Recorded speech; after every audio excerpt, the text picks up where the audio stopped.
Tayo. Okay po, bago po tayo mag-umpisa, tayo pong lahat ay yumuko at manalangin. Banal at mahabaging Amang Diyos na nagmamahal sa amin, salamat po sa inyong dakilang kaligtasan na napatunayan doon sa krus ni Jesucristo. Sa umagang ito, nagtipon-tipon po kami sa inyong harapan upang makinig po kami ng inyong banal na salita. Samahan niyo po kami sa oras na ito at tanggapin mo ang aming papuri sa inyo at aming pusong nagpapasalamat sa inyo at nagtitiwala sa inyo. Mula sa simula hanggang sa katapusan ng itong oras, kayo lamang po, Panginoon, magturo sa puso ng bawat isa sa amin. Nawa makaroon po kami ng kagalakan at kaaliwan sa pamamagitan ng inyong salita at magbibigay nawa kami ng kaluwalhatian at karangalan sa inyong dakilang pangalan sa oras na ito. Ito po yung aming panalangin sa pangalan ng Panginoon Jesucristo. Amen. So, buksan po natin ang ating Biblia. Awit chapter 52. Lumang Tipan, Awit chapter 52.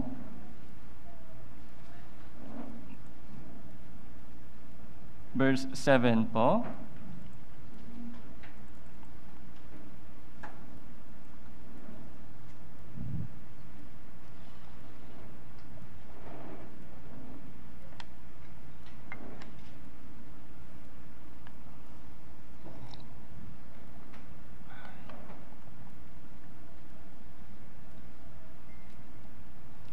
So, Awit chapter 52, verse 7 hanggang verse 9, babasahin ko po ito sa inyo.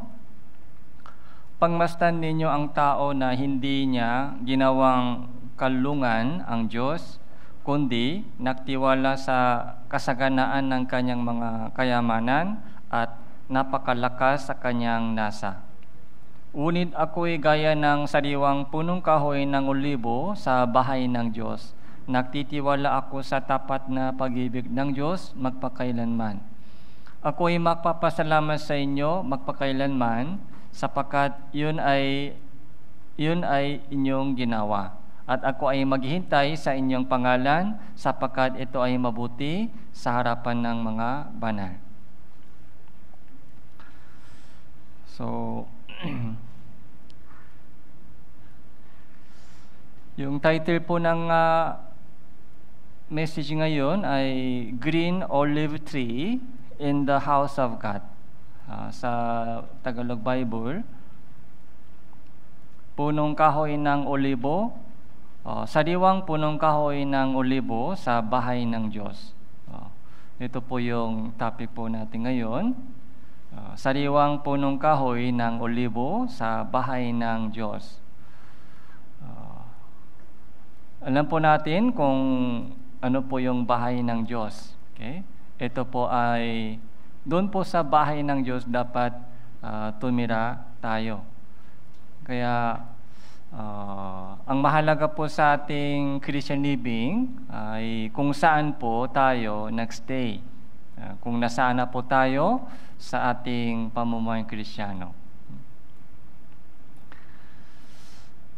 So, dito po, may dalawang uri ng tao sa harapan ng Diyos. May taong nagtitiwala sa ibang tao, meron ding tao na nagtitiwala at umaasa sa Diyos lamang. May dalawang klaseng buhay. Okay?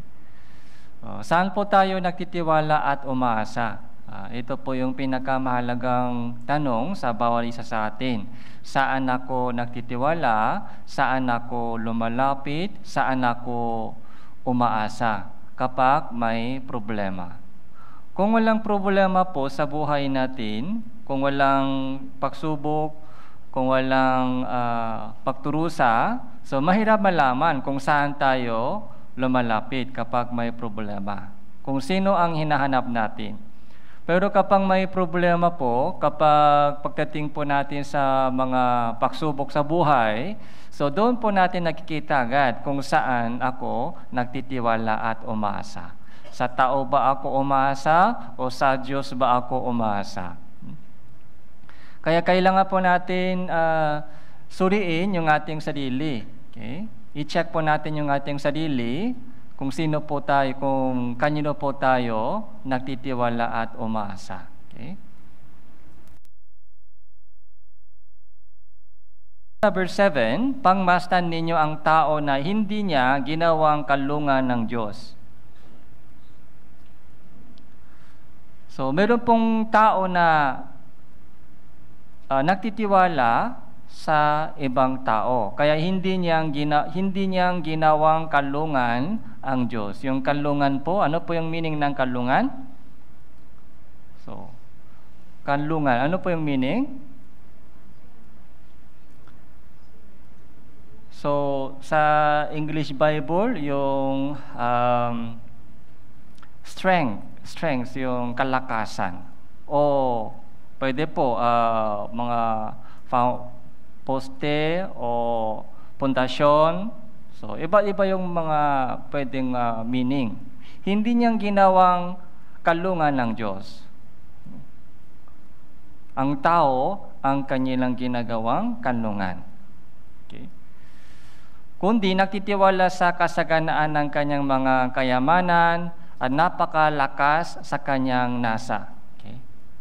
Sa kanyang pangnanasa. Okay? So, nagtitiwala sa kasaganaan ng kanyang mga kayamanan. Kapag maraming kayamanan, so doon po sila nagtitiwala at umasa. Maraming kasaganaan o kayamanan o yung mga makamundong sitwasyon, makamundong condition or requirements. Okay. Verse 8, basahin po natin ito ng sabay-sabay. Verse 8, 3, 2, 1. Unit, ako ay gaya ng sariwang punong kahoy ng olibo sa bahay ng Diyos. Nagtitiwala ako sa tapat na pag-ibig ng Diyos magpakailanman. Okay. So, unit ako. Okay. Yung sila ay nagtitiwala sa tao, nagtitiwala sa kasaganaan ng kanyang mga kayamanan, o napakalakas sa sarili nilang pangnanasa, pero unit ako ay nagtitiwala sa Diyos. Umaasa lang ako sa Diyos. Lumalapit ako sa Diyos. Okay. Kaya, sariwang punong kahoy ako. Sariwang puno. Yung green, sariwa. Yung sariwang puno, kapag rainy season, katulad po ngayon, rainy season, lahat po ba sariwa o hindi? Parang lahat po ay green. Pag rainy season, lahat po ay green. Pero pag dry season, lahat po ba green o hindi? So, doon po makikita po natin.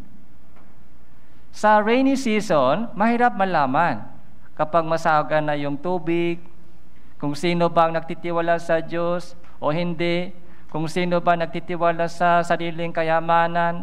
So, mahirap malaman pag rainy season, pero pag dry season, okay, doon po makikita po natin kung sino po ay nagtitiwala sa Diyos. Yung mga nagtitiwala sa Diyos, yung mga taong nagtitiwala at umasa sa Diyos, kahit rainy season, kahit dry season, sariwa pa rin. Sariwa pa rin.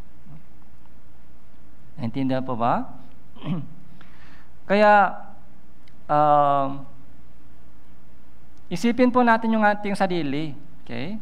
Kasi meron po tayong maraming experience. Dumaan po tayo sa maraming experience sa pagsubok, problema, mula nung bata pa po tayo, mula nung ipinanganak po tayo sa hanggang ngayon, yung buhay ng tao po ay yung puno ng pagsubok. Okay? Sino dito walang pagsubok sa buhay? Okay. Lahat po tayo may pagsubok sa buhay. O challenges o problema. So, Jeremiah chapter 17. Pumunta po tayo sa Jeremiah.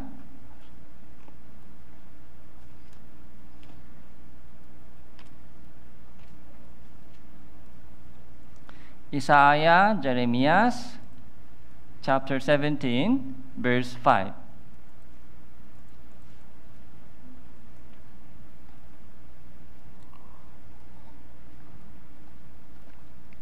Dito po sa Jeremiah chapter 17 from verse 5 hanggang verse 8, dito po natin nakikita kung ano po ang tunay na blessing, kung ano po ang sumpa sa buhay ng isang tao.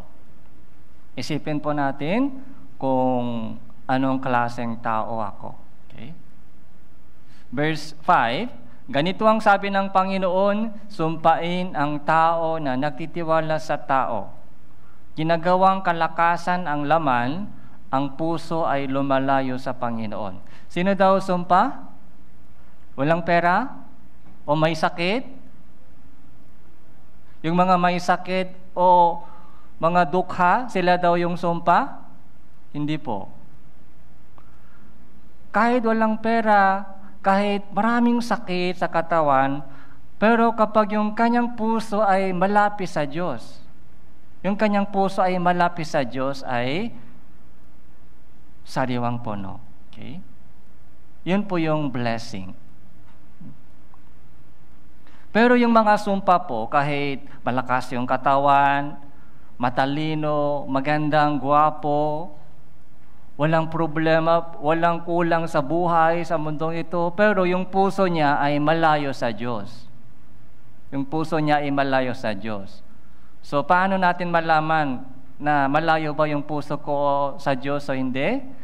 So, pagdating sa mga dry season, pagdating sa mga pagsubok sa buhay, yun po yung dry season. Pagdating sa mga problema, pagsubok sa buhay, saan ako lumalapit? Isipin po ninyo ito. Saan ako lumalapit? Saan ako umaasa at nagtitiwala? Sino ba yung pumapasok sa aking isip? Okay. Kung malayo sa Panginoon, ang puso natin, yun po yung sumpa. Curse. Verse 6, sapagkat siya ay magiging gaya ng kugon sa ilang. Ano po yung kugon?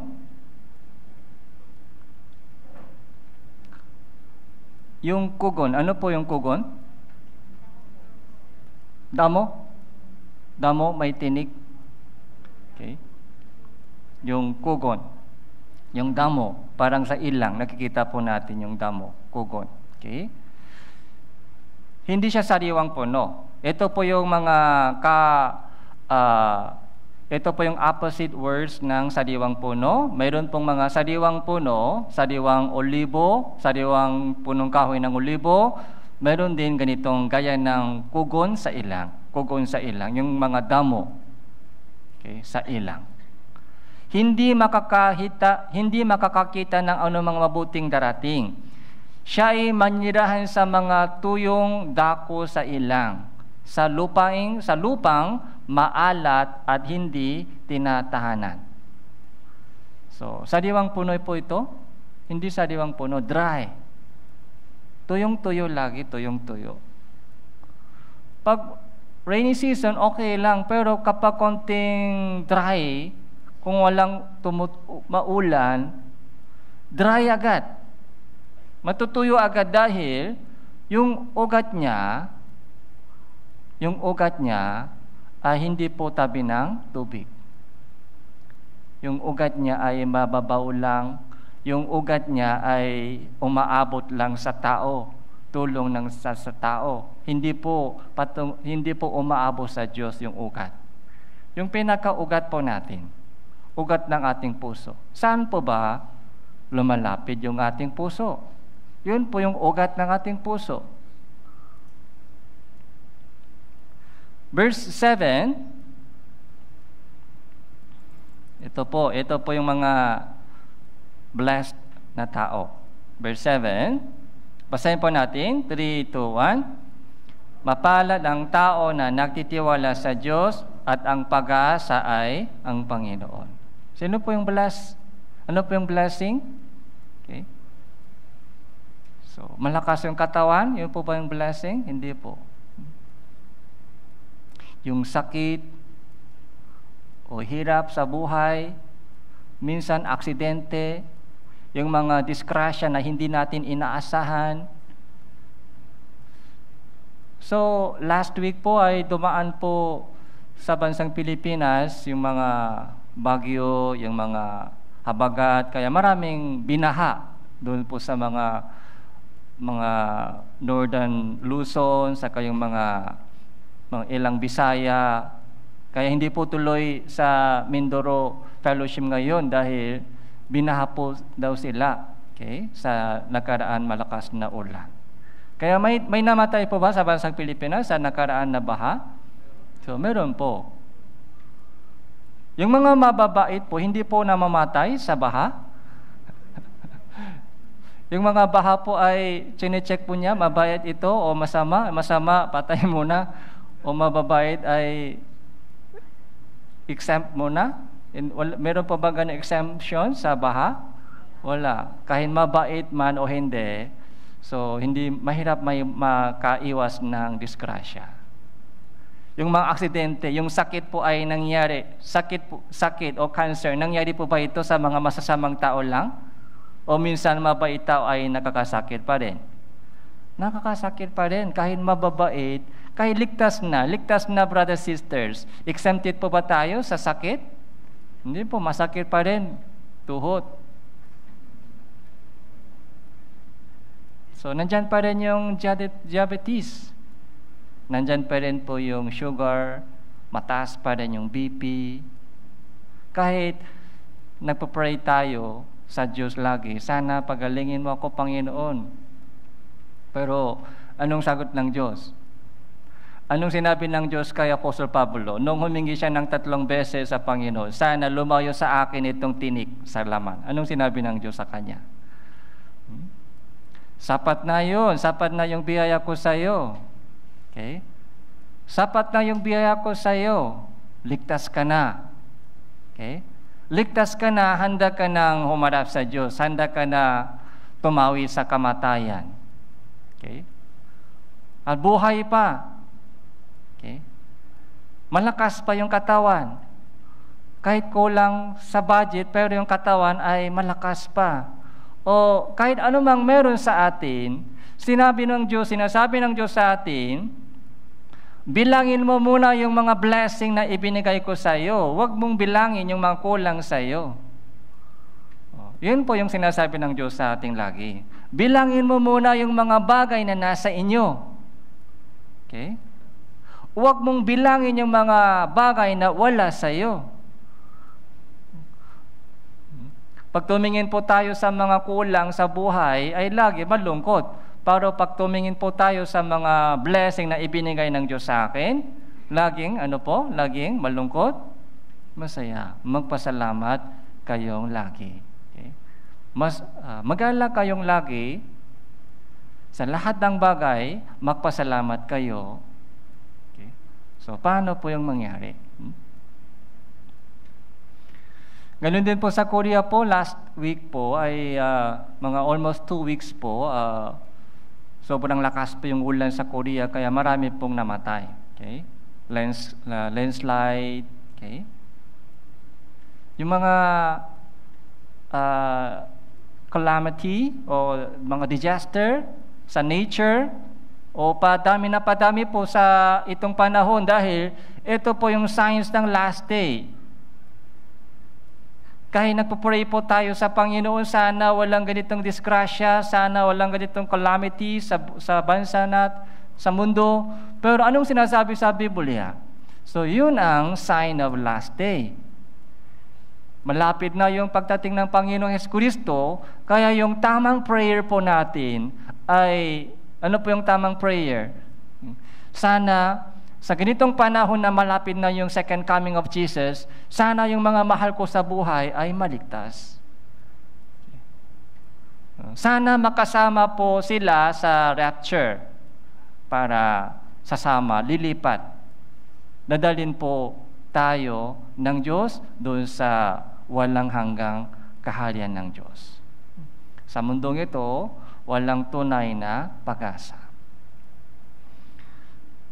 Kaya mapalad ang tao na nagtitiwala sa Panginoon, ang pag-asa ay ang Panginoon. Kaya isang church po sa Korea, nangumusta po ako sa isang mga kilala kong pastor sa Korea. Kamusta po kayo? Sabi niya, isang member daw nila ay binaha. Okay? Kaya yung mga church brothers sisters ay nag-ipon-ipon ng mga tulong para sa kanila. Okay? So nangyari po yun. Yun po yung buhay ng tao. Ganun po yung buhay ng tao. May sakit, may pagsubok, may problema nangyari. Pero kung nagtitiwala po tayo sa Diyos at umaasa po tayo sa Diyos, pagdating po sa mga dry season, katulad po ng mga panahon ng pagsubok, problema, o pagturusa, yun po yung dry season. Dry season. Okay? Ito parang tuyo na. Pero sa ganung mga panahon ng kahirapan, yung mga taong nagtitiwala sa Panginoon at umaasa sa Panginoon ay sariwa pa rin. Kahit dry season, sariwa pa rin. Dahil, saan po sila nagtitiwala? Sa Diyos lang lagi nagtitiwala, hindi sa tao. Okay. Yung tao po, tingnan po ninyo yung tao, minsan meron, minsan wala. Minsan tumutulong, minsan tumatanggi. Okay. Yung relation po natin sa tao ay hindi lagi mabuti. Minsan, mayos lang po yung relation po natin sa tao, pero minsan may problema. Verse 8,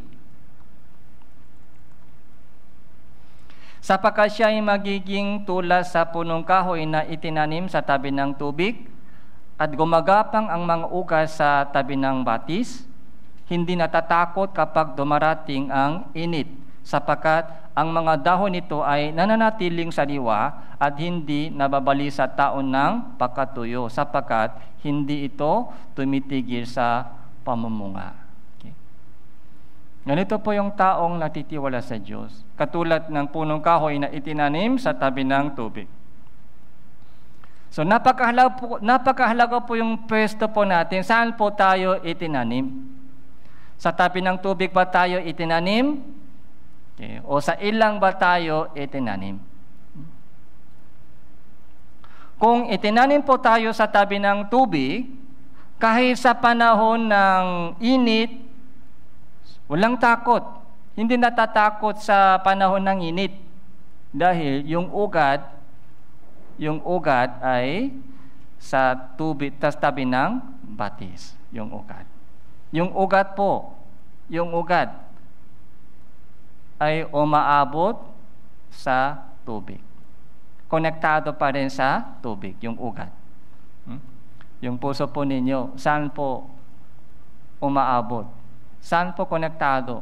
Okay? Yung ugat po ng ating puso.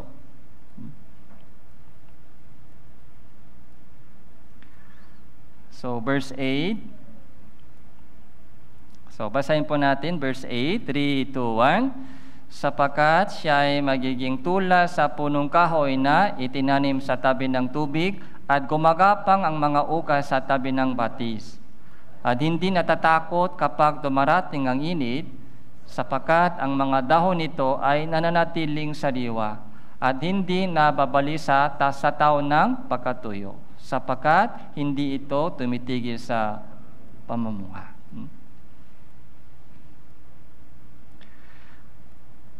Ito yung blessing. Tama po ba? Ito po yung tunay na blessing. Okay. Yung ugat po ay nakatanim sa tabi ng tubig, yung ugat. Kaya walang takot sa panahon ng pagkatuyo. Walang takot sa init. Yung init ay nangyayari. Yung mga rainy season ay dry season, dumarating po sa atin.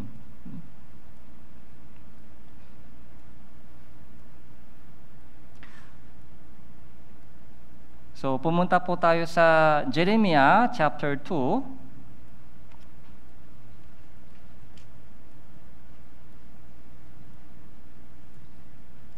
Jeremiah chapter 2, verse 13.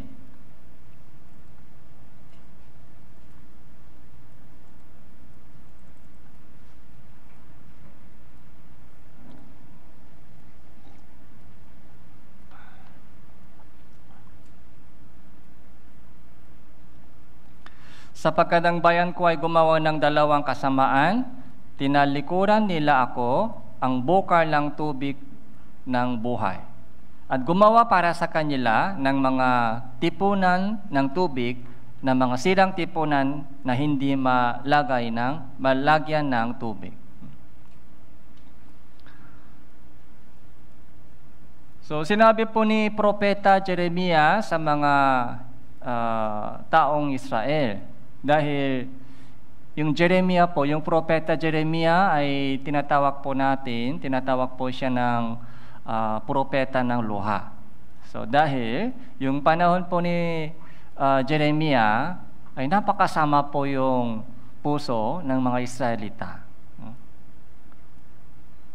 Kaya na-remind po ni Jeremiah sa kanila yung kanilang kasalanan. Ito yung kasalanan, hindi tama yung ginagawa ninyo, magsisi kayo at manumbalik kayo sa Diyos.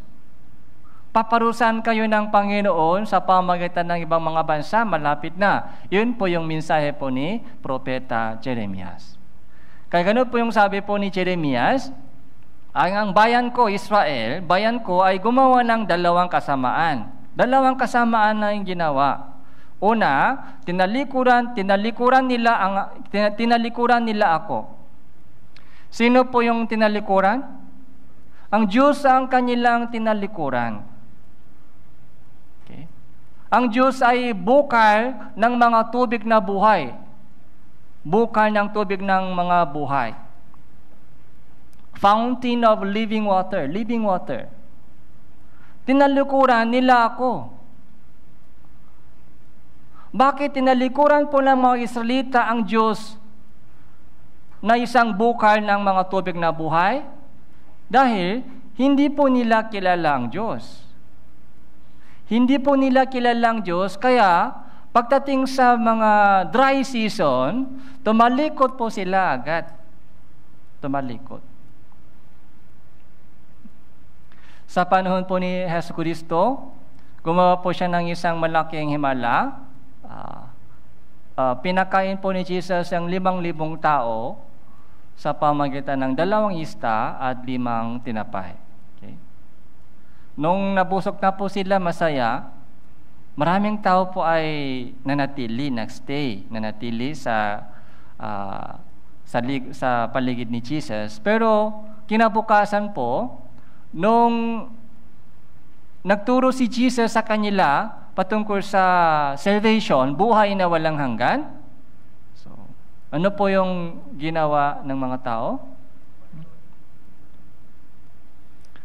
So, pumunta po tayo sa Juan chapter 6.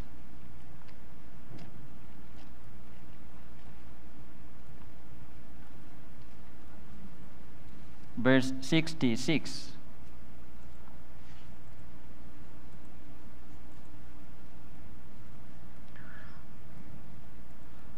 John chapter 6 verse 66. Okay? 36. Basahin po natin, 3, 2, 1. Dahil dito, marami sa kanyang mga alagad ay tumalikod, ay hindi na sumama sa kanya. Ito, tumalikod. 5,000 tao ay tumalikod. Tinalikuran po nila si Hesus Kristo dahil walang pagkain.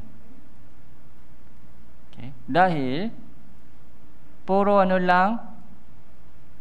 sermon lang, puro words, yun na lang po yung isinare ni Jesus sa kanila. Wala nang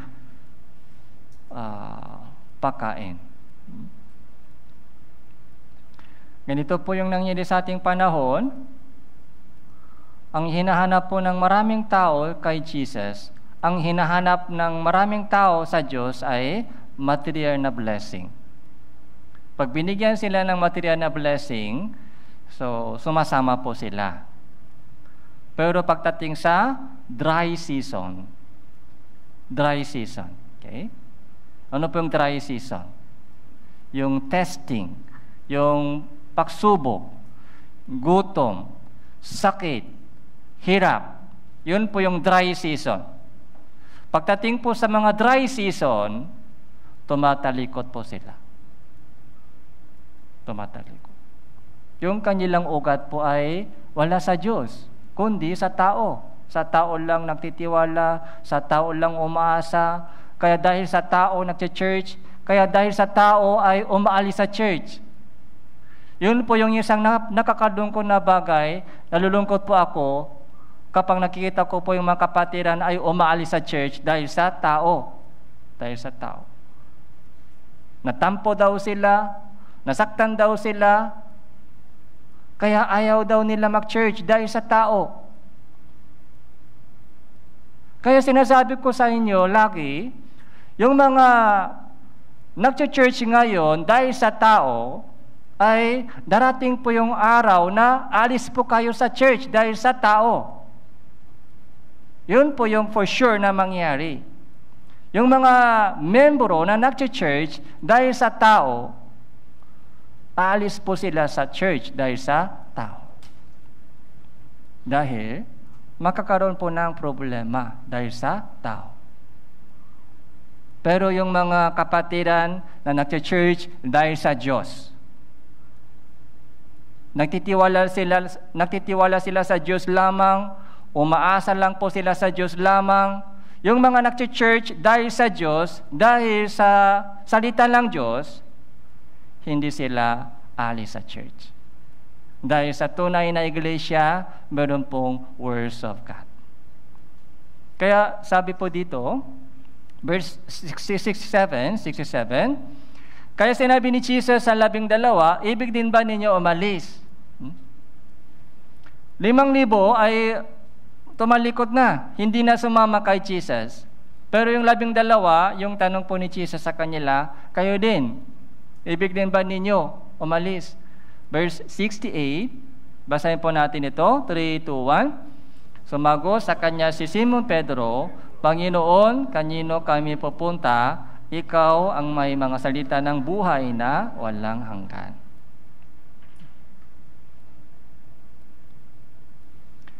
Simon Pedro, sabi po ni Simon Pedro, Panginoon, hindi kami alis. Okay? Kahit gutom kami, okay lang. Okay? Kahit may sakit, okay? Tuloy pa rin kami. Tuloy pa rin. Matutuloy pa rin kami. Dahil, alam namin na ikaw ay may salita ng buhay na walang hanggan. Salita ng buhay na walang hanggan. Ano po yung focus nila? Salita ng buhay na walang hanggan. Yung buhay na walang hanggan, yun po yung naitanim na sa 12. Yung buhay na walang hanggan. Pero yung 5,000 tao, yung mga busok kanina, nabusok po sila sa yung mga 2 isda 5 tinapay, yun po yung naalala po nila, yun po yung naitanim na sa kanilang isip, utak. Pero yung walang pakialam, walang interest sa buhay na walang hanggan. Walang pakialam sa salvation. Ano lang?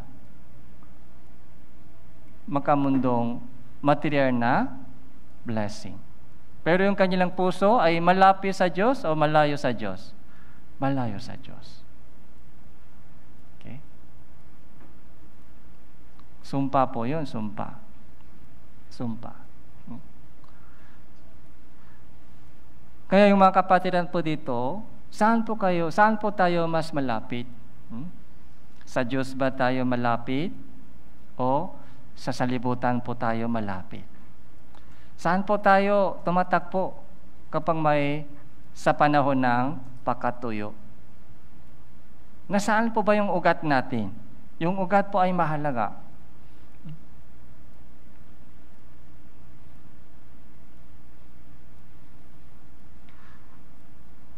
Five years ka na, nasa church, maiksi lang po yun, hindi po yan sapat.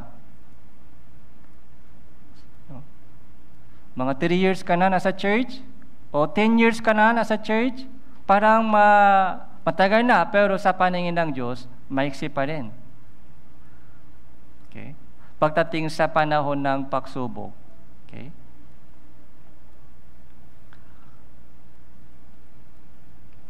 So, Lucas,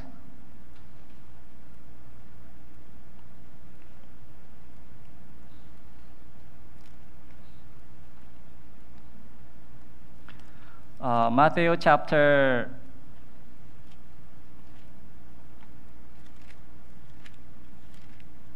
13, Matthew chapter 13.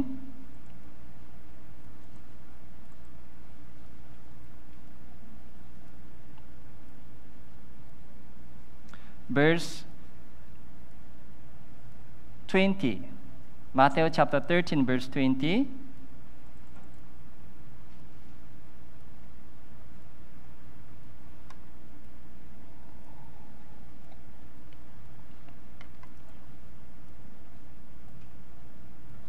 Babasahin ko po, ang napahasik sa mga batuhan ay inyong nakikinig ng salita at agad niyang tinatanggap ito na may kagalakan. Verse 21, ganun hindi siya nakaugat, kundi sa dali lamang tumatagal at kapag dumating ang kapighatian o pag-uusig dahil sa salita, kaagad siyang natitisod. So, maraming tao po ay ganitong case. Nakinig po sila ng salita. Nakinig din po sila. Okay. Nakinig po sila ng salita at kaagad nila itong tinanggap na may kagalakan. Okay. Na-experience po nila yung kagalakan. Pero yung kagalakan po ito ay hindi po galing sa Diyos. Mga sariling emotion. Mga emotion po ito. Yung tunay na pananampalataya po, kung ito ba ay totoo o hindi, yung tunay na pananampalataya o relation po natin sa Diyos, yung ating puso sa harapan ng Diyos, ay kailan po malalaman po natin yung totoong puso po natin sa rainy season o dry season? Sa dry season po, malalaman po natin kung kamusta ba yung aking puso. Sa panahon ng pagkatuyo, doon po natin malalaman. Verse 21, hindi siya nakaugat, kundi sandali lamang tumatagal kapag dumating ang kapighatian o pag-uusig. Kapag dumating ang kapighatian o pag-uusig, ito po yung panahon ng pagkatuyo. Kapag dumating po yung pagsubok sa buhay, dahil sa salita, kaagad silang tumatalikod. Kaagad natitisod. Kaya napakahalaga po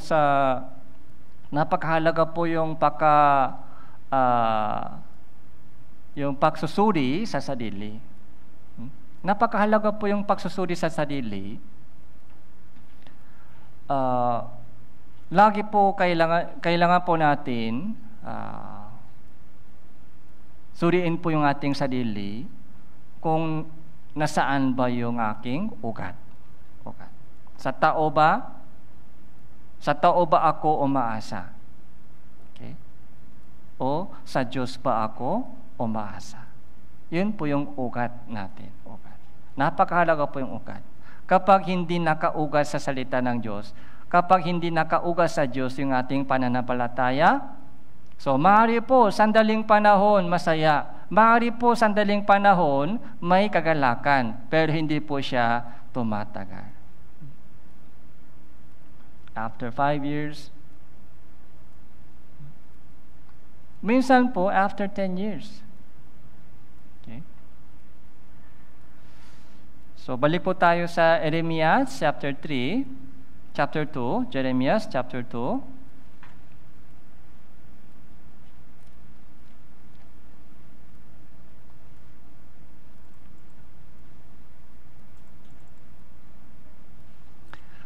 So, dalawang kasamaan po ginawa ng mga salita. Una, verse 13, Jeremiah chapter 2, verse 13. Tinalikuran nila ako ang bukal ng mga tubig na buhay. Pangalawa, gumawa para sa kanila ng mga tipunan ng tubig. Gumawa sila ng sariling tipunan ng tubig. Gumawa sila ng sariling paraan. Dahil tinalikuran nila ako. Kaya yung pangalawang option ay yung sariling paraan. Hindi nila alam yung katuwiran ng Diyos, tinalikuran po nila yung paraan ng Diyos, tinalikuran po nila yung kalooban ng Diyos, kaya ano lang natitira? Sariling isip, sariling paraan. Hinahanap nila yung tao, tulong ng tao. So gumawa sila ng mga tipunan ng tubig, para sa sarili, tipunan ng tubig. Ang problema, ito po ay may butas. Sirang tipunan. Sirang tipunan na hindi malagyan ng tubig. Kahit nagbubuhos, pero mapupuno siya? Hindi, may butas. Sirang tipunan ng tubig. Ito po yung sariling paraan. Okay.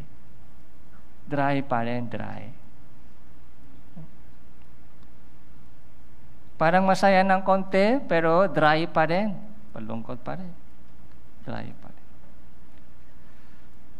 Ito po yung dalawang kasamaan ginawa ng Israelita.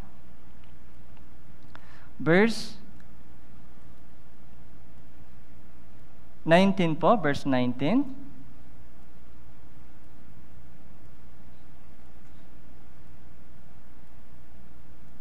Verse 17 pa, verse 17.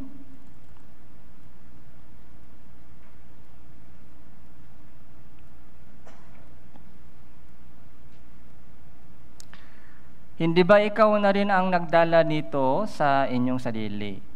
Dahil sa inyong pagtaliko sa Panginoon mong Diyos ng kanyang panubayan ka sa daan. At ano ngayon ang napadala mo sa pagpunta sa Ehipto upang uminom ng tubig ng Nilo? O anong napadala mo sa pagpunta sa Assyria upang uminom ng tubig ng Euphrates? Verse 19, paparusahan ka ng inyong sariling kasamahan at ang inyong pagtalikot ang sa inyo sasaway. Alamin mo at inyong tingnan na masama at mapait na inyong talikuran ng Panginoon mong Diyos at ang takot sa akin ay wala sa iyo, sabi ng Panginoong Diyos ng mga hukbo.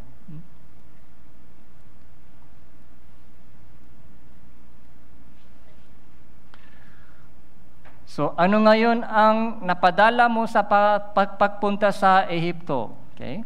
Yung Ehipto, Assyria o Euphrates, ito po yung paraan ng tao. Nung tinalikuran po nila ang Diyos, gumawa sila ng sariling paraan, gumawa ng sariling mga tipunan ng tubig. Kaya pumunta po sila sa Ehipto upang uminom ng tubig ng ilo. Sa ilang po may walang tubig, kaya saan po galing po yung tubig para sa kanila? Galing sa bato. Yung pagkain po nila saan galing? Galing sa langit. Yung mana ay ibinaba ng Diyos para sa kanila. Yung mana, pagkain araw-araw, saka yung tubig ay galing sa bato.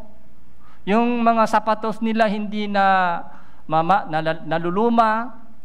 So lahat po ng mga pangailangan po nila ay galing sa Diyos.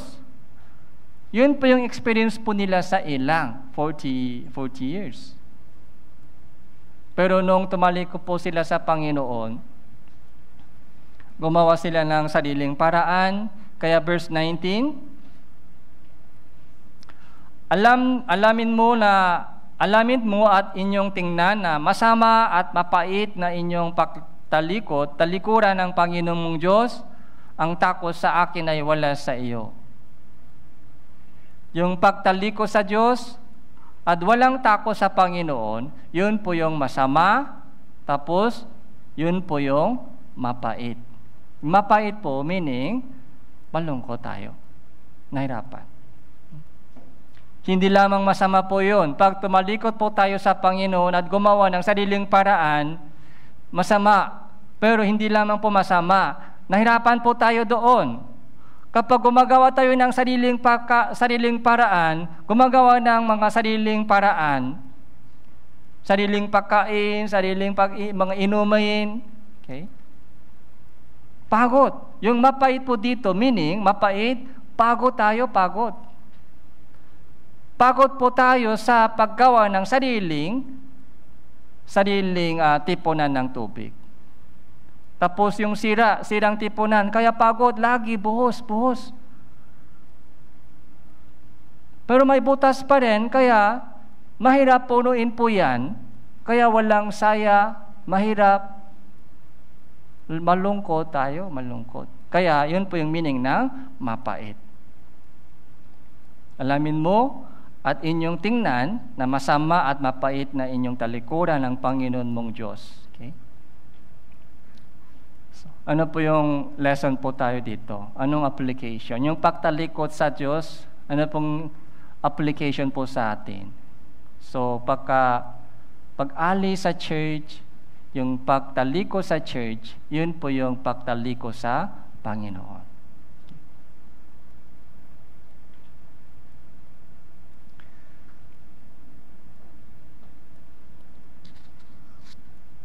Awit chapter 146.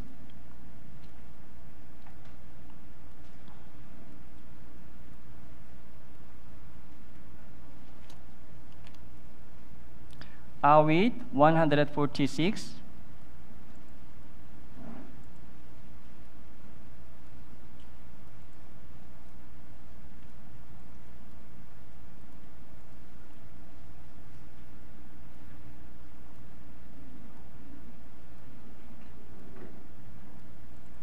Verse 1.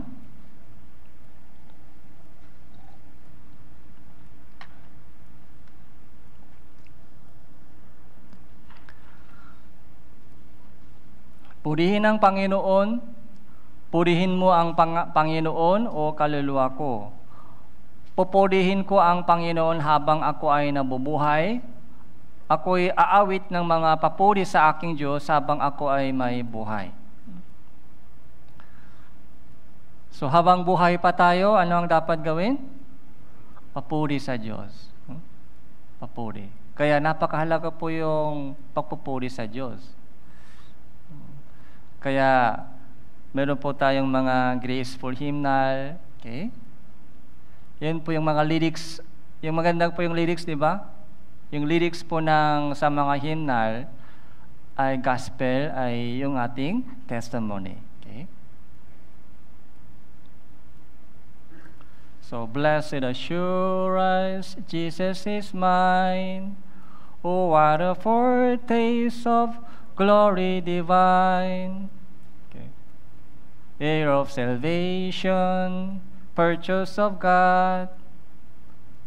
Ano po? Born of His Spirit and washed in His blood. This is my story, this is my song, praising my Savior all the day long. This is my story, this is my song, praising my Savior all the day long. Okay? Kahit walang melody, okay lang. Mga lyrics lang pwede. Kaya sa ating buhay Kristiyano, dapat may papuri lagi. Pero minsan po, sa All Together song, tahimik lang kayo, tahimik. Parang nakadikit po yung labis. Dapat ibuka po natin yung ating bibig, tapos sabay-sabay. Kahit hindi ka marunong magkomanta, okay lang. Ibuka natin, buksan po natin yung ating bibig, sabay-sabay tayo sa papuri sa Diyos. Kaya kung may time po, hindi lamang Bible reading, pati po yung mga songbook, okay? I-meditate po ninyo yung mga lyrics ng songbook. Ito po yung testimony, napakagandang testimony ng mga Kristiyano. Okay? So, verse 3, huwag kayong magtiwala sa mga pinuno o sa anak man ng tao na walang kaligtasan. Okay. Huwag kayong magtiwala sa tao. Ito po yung patuloy na sinasabi ng Diyos sa atin. Huwag ka na magtiwala sa tao. Okay. Magtiwala ka lang sa akin. Okay. Magtiwala ka at umaasa ka sa akin. Okay. Para hindi ka mapatuyo sa panahon ng pakatuyo. Okay. Kung itinanim po tayo sa tabi ng tubig, kaysa init, kaysa panahon ng pagtuyo, ay sariwa pa rin yung dahon. Sariwa pa rin po yung dahon. Anong ibig sabihin sariwa pa rin? Masaya pa rin. Hindi gaanong kalungkot. Okay? Hindi nagiging panik po tayo sa panahon ng pagkatuyo. Dahil yung ating ugat po ay umaabot sa Diyos lagi. Yung ating ugat. Yung ating puso ay umaabot sa Diyos. Doon po yung source of, yung joy of salvation. Yung una sa lahat, joy of salvation. Pag umaabot po tayo sa Diyos lagi, doon po, ano po yung dumadaloy sa atin? Joy of salvation. Okay? Kahit mahirap man yung buhay ko, pero magala kayong lagi, joy of salvation. Ligtas na ako, anak ako ng Diyos, pupunta ako sa langit. Yung kahirap, yung pagsubok sa buhay ko ay temporary lang. May katapusan. May purpose ng Diyos para lalabas akong gintong dalisay. Ito po yung pagsubok, pagturusa ay may purpose ng Diyos. Okay? So, nandyan pa rin yung joy of salvation, kapayapaan, love, okay, joy, peace, yung long suffering, magkagalakan. Verse 4, ang kanyang espiritu ay humiwalay, siya ay bumabalik sa kanyang lupa. Sa araw din yun ay naglalaho ang kanyang mga panukala. Okay? Isang lang, yung tao po, ano po yung tao? Tao po ay isang katulad ng isang usok lang o singaw lang, isang damo lang tayo. Napakabilis yung panahon. Napakabilis. Okay. Napakabilis lumilipas yung panahon po sa atin. Sa itong mabilis na takbo ng panahon, yung mga bata, di ba, malaki na sila. Okay?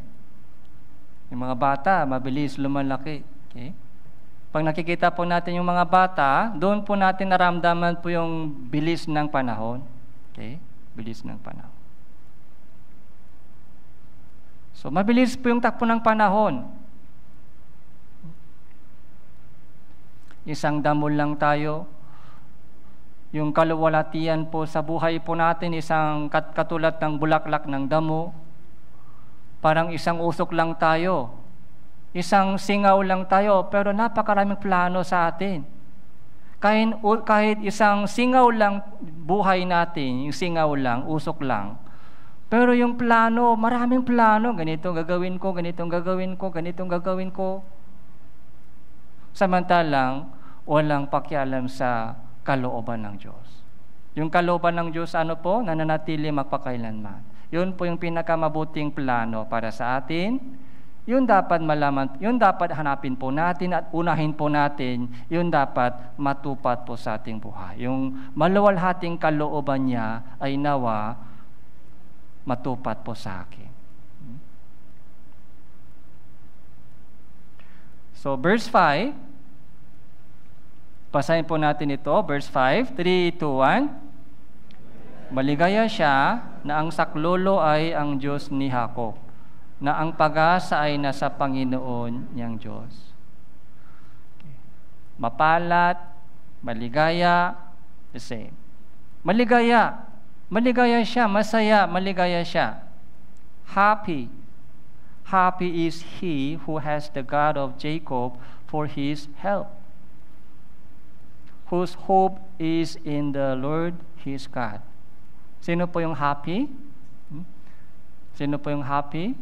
Happy kayo? Happy? Parang pangalan ng Pat, happy.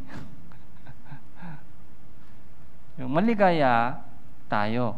Bakit? Tayo, sa atin, ang tulong ay ang Diyos ng Panginoon. Saklolo, tulong. Saklolo ay tulong. Yung tulong sa atin ay ang Diyos, hindi po yung tao.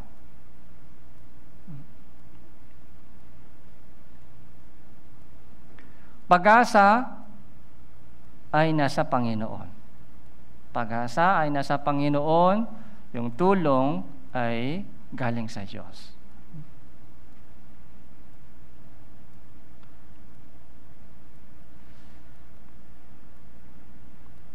Awit chapter 20 verse 7. Awit chapter 20 verse 7.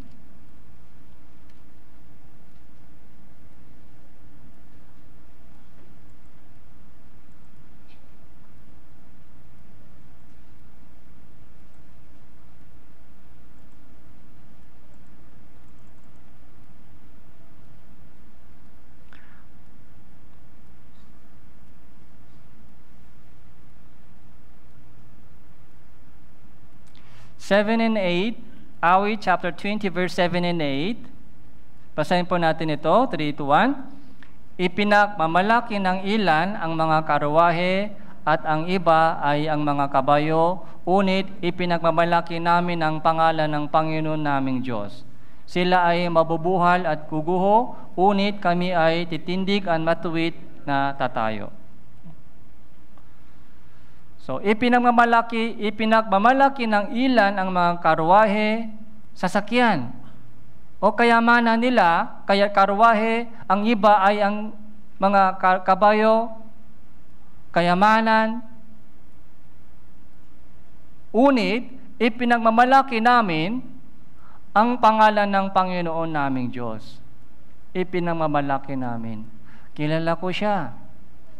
Ako ay anak ng Diyos. Ang Diyos ay ama ko. Okay? Anak ako ng Diyos. Kahit kamote lang yung pagkain ko, anak ng Diyos. Kahit sako lang yung damit ko, anak ako ng Diyos. May pride po tayo. May pride. Anak ako ng Diyos. May pag-asa ako sa langit. May mission ako, ililigtas yung mga mahal ko sa buhay. Yung mga lost souls ay ini-evangelize ko. Yun ang pinakamahalagang misyon sa buong mundo. Yung saving lost souls. Yun ang trabaho ko. Yung kalooban ng Diyos ay yun ang ginagawa ko. Okay? Maluwalhating kalooban niya, maluwalhating plano niya, yun ang ginagawa ko ngayon. Ako ay ginagamit ng Diyos ngayon para sa kanyang plano. Okay. Kahit walang pera sa bulsa, pero meron po tayong ganong pride. Okay. Anak ako ng Diyos. Pero mga ilan sa salibutan, ipinagmamalaki yung kanilang karuwahe, yung kanilang kabayo, marami daw yung karuwahe, kabayo, matalino daw, ganito daw yung kanilang buhay, yung mga matas na mga buhay, maginhawang buhay. Sila ay mabubuhal at guguho. Mabubuhal sila, guguho po sila.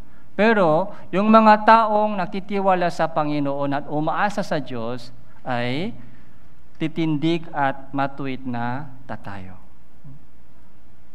Bakit po? Yung ugat po nila ay nasa Diyos. Yung ugat po nila. Kaya sa panahon ng pagkatuyo, sariwa pa rin. Sariwa pa rin. Chapter 121, awit. Chapter 121.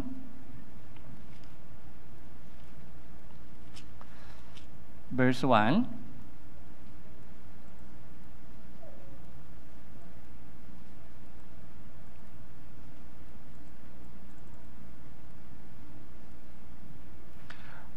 Ang aking mga mata sa burol ay aking ititingin. Ang aking bang saklolo ay saan manggagaling? Ang saklolo sa akin ay buhay sa Panginoon na siyang gumawa ng langit at lupa. Yung saklolo sa akin, yung tulong sa akin, yung tulong ko. Saan galing tulong ko? Saan manggagaling yung tulong? Galing sa Diyos.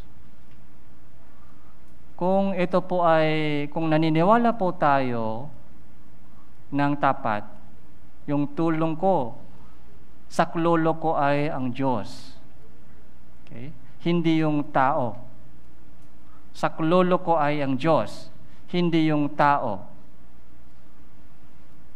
Kung ito po ay hinahawak po ng isang tao, hindi siya gagawa ng sariling tipunan ng tubig. Sariling tipunan ng tubig na may butas. Sirang tipunan. Ay tuloy ba sa paggawa ng sirang tipunan? Hindi. Sayang trabaho, pagod. Masama at mapait po yan. Masama at pagod po yan. Saan galing yung saklolo? Yung aking mata, sa burol aking titingin sa Diyos na gumawa ng langit at lupa. Ang Diyos ay gumawa ng langit at lupa. Isipin po natin itong lagi.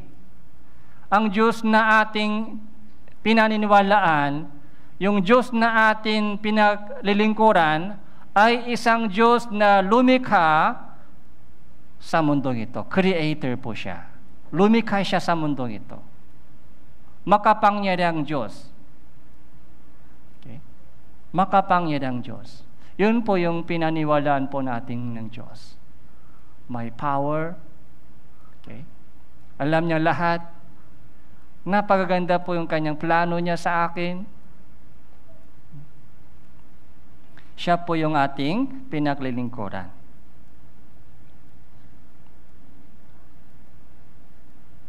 Verse 3, hindi niya papahintulutang ang paan mo ay madulas, siyang nag-ingat sa inyo ay hindi matutulok.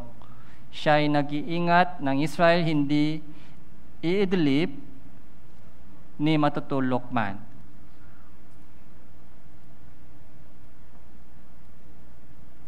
Verse 8 po, basahin po natin, 3, 2, 1. Ang inyong paglabas at inyong pagpasok ay kanyang ingatan mula sa panahon nito at magpakailanman.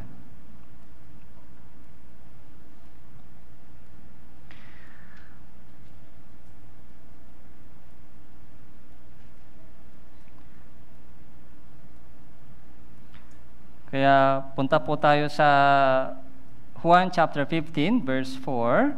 Juan chapter 15 verse 4.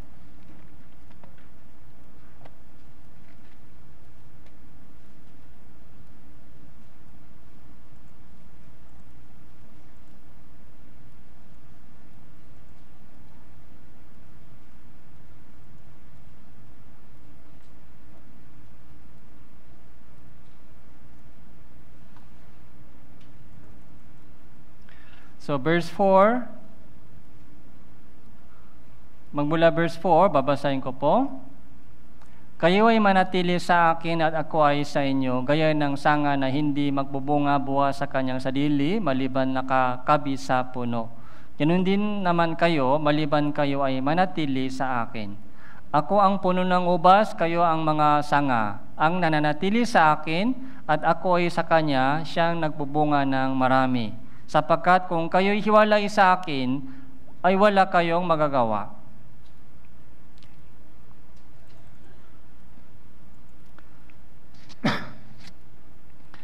Yung mga verses po natin, yung verses po natin, tinignan po natin hanggang ngayon, ay galing sa Lumang Tipan. Okay? So yun po yung mga anyino o simbolo ng panatili po natin sa iglesia. Yung bukal ng tubig, okay, ay nasa iglesia. Kung nanatili po tayo sa iglesia, so lahat po ng mga kailangan po natin sa ating Christian living ay galing po doon. Galing po doon. Dapat nakadikit po tayo sa yung puno. Yung puno ay si Jesus. Tayo po ay sanga, branch. Dapat manatili po tayo sa iglesia. Dapat dumikit po tayo sa iglesia. Ito po ay pananatili po sa bahay ng Diyos. Pananatili po sa bahay ng Diyos. Kung umalis po tayo sa church, dahil sa tao, okay, o dahil sa mga pagsubok sa buhay, okay, ito po ay isang nakakalungkot na bagay. Kasi po yung mga problema po natin ay parang alon yung ating problema. Pagkalipas ng konting panahon, mawala po yun. Yung mga emotion natin po, o mga galit, mga init, nag-iinis, o tampo, mga lungkot, ay parang mga masamang panahon. Pagkalipas ng ilang araw, mawala po yun. Pag umalis po tayo sa iglesia, dahil sa ganung mga emotion, parang ito po yung mga alon sa dagat, yung mga isang mga panahon, sa pansamantala lamang po, napakalungkot po ito. Nalulungkot po ito. Ang Diyos po ay nalungkot po sa ganung mga nangyari. Sabi dito, manatili ka sa akin, ako ay sa iyo. Kung kayo'y hiwalay sa akin, wala ka nang magagawa. Kung hiwalay ka sa akin, wala ka nang magagawa. Walang paglago, walang bunga, palalanta ka, palalanta.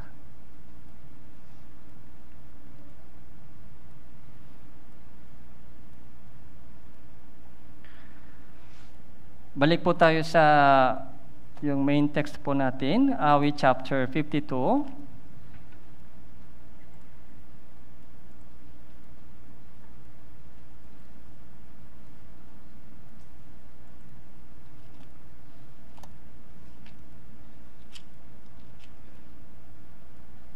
Verse 7.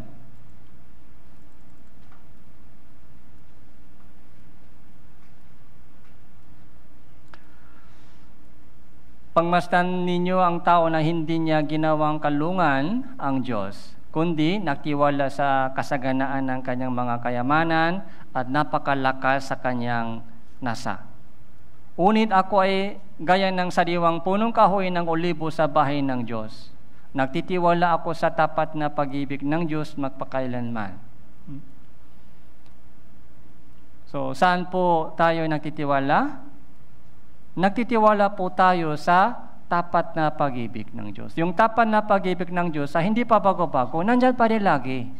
Kahit anumang kondisyon po natin, yung pag-ibig ng Diyos ay nandyan pa rin.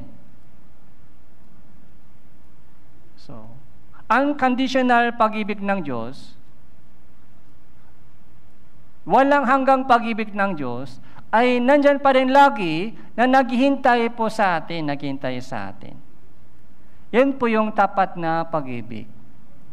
Hindi pa bago-bago katulad po ng pag-ibig ng tao. Yung tao po ay pabago-bago, pero ang Diyos po ay hindi pa bago-bago sa kanyang pag-ibig.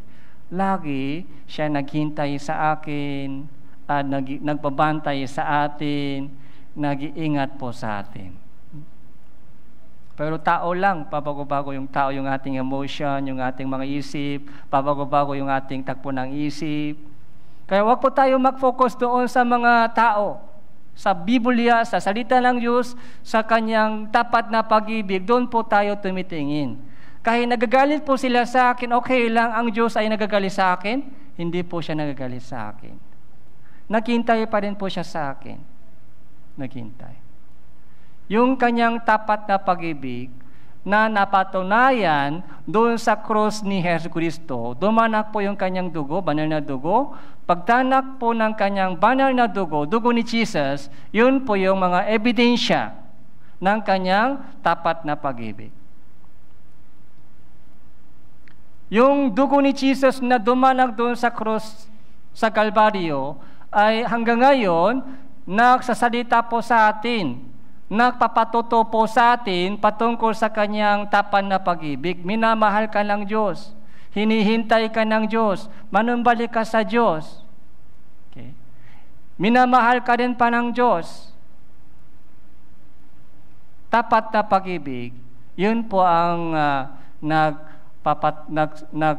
nagsasalita pa rin hanggang ngayon sa lahat ng mga panahon, sa lahat ng mga tao sa mundo ito. Dapat doon po tayo magtiwala. Verse 9, ako'y magpapasalamat sa iyo magpakailanman, sapagkat yun ay inyong ginawa. Ano po yung ginawa? Okay. Dahil sa kanyang ginawa, nagpapasalamat po tayo magpakailanman. Yun na ang inyong ginawa. Ano po yung ginawa ni Jesus? Ibinigay niya yung kanyang tanging anak si Jesus para sa ating mga kasalanan. Okay. Yun ang yung kanyang ginawa. Kaya nagpapasalamat po tayo sa Diyos magpakailanman. Ako ay maghintay sa inyong pangalan sapagkat ito'y mabuti sa harapan ng mga banal.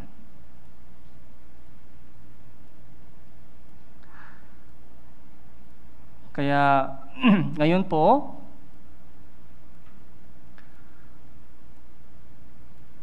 sabi dito verse 8 and 9, magpakailanman, magpakailanman, magpakailanman. Yung kanyang tapat na pag-ibig, magpakailanman. Yung kanyang paghintay sa atin ay tuloy-tuloy pa rin. Okay. Kaya wag po tayo magtiwala o umasa sa tao na maglalaho gaya ng damo, gaya ng mga singaw, bulaklak ng damo. Mawala po tayo. Huwag po tayo magtiwala sa sariling isip. Huwag po tayo gumawa ng sariling paraan. Yung sirang tiponan ng tubig, may butas na. Pagod ka sa pagbubuhos ng tubig lagi. Okay?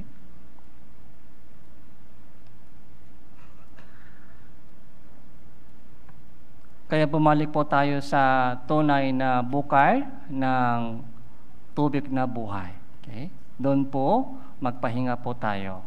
Doon po, magtiwala po tayo sa Diyos at umaasa po tayo sa Diyos lamang.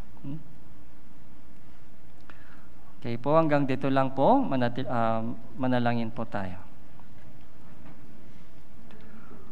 Banal at mahabaging amang Diyos na makapangyarihan sa lahat, salamat po sa inyong mensahe na ipinakaloob niyo po sa amin sa oras na ito. Tulungan niyo po kami, Panginoon, upang magtiwala po kami at umaasa sa Diyos ng yung tapat na pag-ibig. Naniniwala po kami ay nandyan pa rin po kayo, Panginoon, na nagmamahal sa amin, naghihintay sa amin, na nagbabantay sa amin. Bago niyo po ang aming puso, bigyan niyo po kami ng pusong nagpapasalamat at pusong nagtitiwala sa iyo at pusong masunurin sa inyong banal na kalooban. Ito po yung aming panalangin sa pangalan ng Panginoon Hesus Kristo. Amen.